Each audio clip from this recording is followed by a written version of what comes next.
रात्रि में देवी देवता धारण करने के लिए निकलते हैं। जिस घर में माँ का ध्वज लगा हुआ देखते हैं उस ध्वज को माँ गुरु सभी शक्तियां प्रणाम वंदन करती हैं, क्योंकि माँ का ध्वज है। अब ये समझिए कि जिस घर में माँ का ध्वज लगा हुआ है उस घर में नशा मांस का भक्षण नहीं होना चाहिए, नशा किसी भी प्रकार का नहीं होना चाहिए। सुबह शाम की माँ की जोत जलनी चाहिए और साधना कम होनी चाहिए। ये तब माँ गुरुवर का ध्वज लगा हुआ है। किसी प्रकार की भूत प्रीत जैसी बाधाएं होती हैं धीरे धीरे करके निकल जाती है। और दूसरी क्रिया के रूप में है, आप देख रहे हैं यहाँ पर पहले बिंदी लगाती है, भैया लोग कुमकुम का तिलक लगाती है, वो अद्य चक्र कहलाता है। इस अद्य चक्र को आप अवश्य ढककर रखें। अगर आपको चंदन कुमकुम नहीं छूट कर रहा तो आप चंदन लगा सकते हैं या रक्षा लगा सकते हैं, कुछ भी लगा सकते हैं। फिर अद्य चक्र को अवश्य ढककर रखें। बच्चों को आप अवश्य अद्य चक्र को कुछ चंदन या रक्षा आप अवश्य लगाए, क्योंकि उसमें किसी भी प्रकार की जादू टोना नजर नहीं लग सकती है। भूत प्रीत जैसी बाधाएं किसी भी प्रकार की प्रवेश नहीं हो सकती है।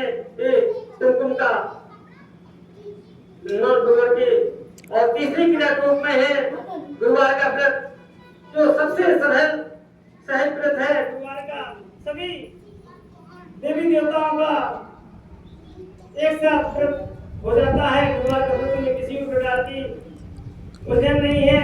सुबह शाम साधना करके सुबह फरार ले लें, संध्या शाम को समय आप किचन को साफ करके उसमें राशन प्याज बचते थे बाकी पूरा भोजन बना करके माँ गुरु के चरणों में भोग लगा करके आप पूरा प्रसाद ग्रहण कर सकते हैं। और चौथी क्रिया रूप में शक्ति जल, तो गुरुवार जी समझ तो कहते हैं, आप देख रहे हैं ये एक ऋषि है, कितना महान ऋषि है। इन्होंने 8 यज्ञों से शक्ति जल को तैयार किया है। हर अलग अलग मौसम में यज्ञ किए हैं, हर यज्ञ में वर्ष कराई है। ऐसा कोई भी यज्ञ नहीं हुआ है जिस यज्ञ में गुरुवार जी ने बारिश न कराई हो। शक्तियां दिखाई हैं, वो अध्यक्ष है। 8 यज्ञों से शक्ति जल तैयार किया है। ये विशुद्ध शक्ति जल प्रदान किया जाता है। आप घर में एक शीशी में जल रख करके उसमें 1-2 बूंद डाल करके पूरा शक्ति जल बन जाता है। दिन में 3-4 बार शक्ति जल का पान करें और ओम शक्ति पुत्रा गुरुब्रह्मा ओम जगदम्बे दुर्गा नमः का क्षेत्र मंत्र का जाप करें। इसी में आपकी नशा से छुटकारा पा जाएंगे और बीमारी से धीरे धीरे करके जो भी बीमारी है उसी आपके टैबलेट में आराम शुरू लगना प्रारंभ हो जाएगा। और 5वीं क्रिया के रूप में है, आप देख रहे हैं ये रक्षा कवच जो हम डाले हुए हैं, ये रक्षा कवच नहीं है, ये माँ का आंचल है। गुरु जी का आशीर्वाद जुड़ा हुआ है। ये रक्षा कवच वो रक्षा कवच है। जैसे कि किसी भी प्रकार की होनी होती है, होनी तो होकर के ही रहती है। अगर हमारे अजय चक्र पर कुमकुम का तिलक लगा हुआ है, शक्ति जल का पान करे हुए हैं और साधना करके माँ का रक्षा कवच डाले हुए हैं, कहीं भी यात्रा में जाते हैं होनी होती है। अगर जहाँ पर पैर टूटने की संभावना होती है वहाँ मुफ्त में सजावट में निकल जाती है।